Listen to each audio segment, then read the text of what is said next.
Ethan Sears of the New York Post, who covers the Islanders for us, joins us now. And Ethan, the Islanders make a blockbuster trade, acquiring Bo Horvat from the Vancouver Canucks. When you first heard that this trade came through, what was your initial reaction?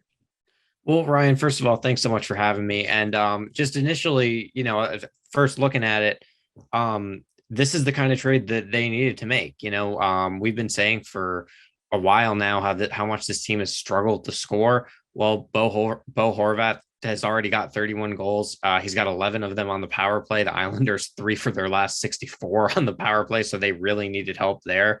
And yeah, this is really just the kind of move that they really needed, and he fits the profile of a player they've needed for really just dating all the way back to last year. Yeah, and you say dating back to last year, and Lou Lamoriello pulls the trigger and makes this move, and you see the details. What was your reaction to what was traded for Bo Horvat? Well, in the end, how this trade is judged is probably all going to depend on if the Islanders can get Bo Horvat signed to an extension and what that looks like, right? Because right now he's set to be an unrestricted free agent this summer. Lou Lamoriello, when we spoke to him right after the trade, sounded pretty confident about the chances of getting an extension done. But, until pen hits paper, you never really know with these things, right?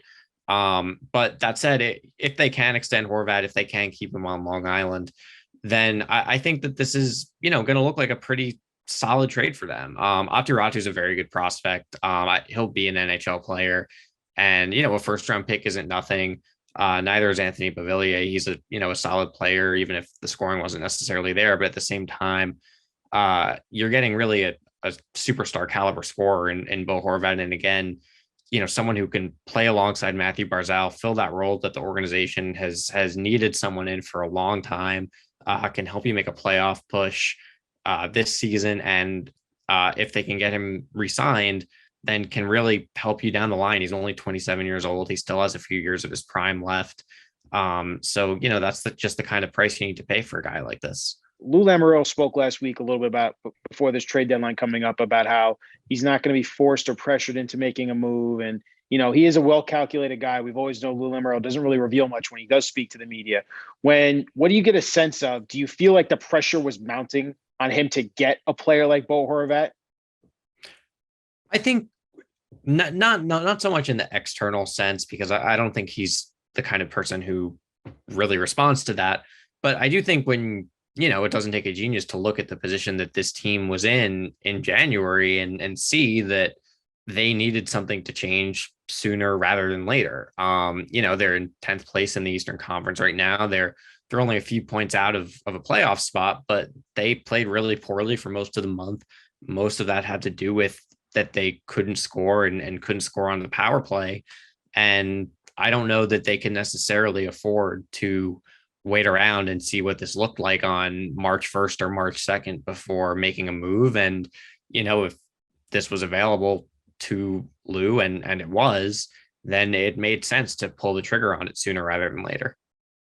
And just a final question here. Obviously, after trading for Horvat, do you see the Islanders or Lou Lamoriello making any more moves before the trade deadline? Well, I think that's definitely a possibility. The Canucks retained 25% of Bo Horvat's salary. So functionally, what that means is that in terms of the salary cap table, nothing changes for the Islanders. They ship out $4.15 million in Beauvillier's contract. They get back a pretty comparable amount in the money they're paying to Horvat. So they're going to have cap space and flexibility at the trade deadline.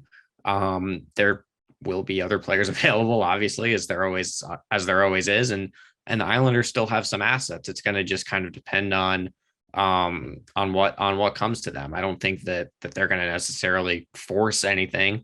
If they end up just with Horvat, I think they'll probably be fine with that. But if they get the opportunity, then yeah, there's no reason not to keep adding.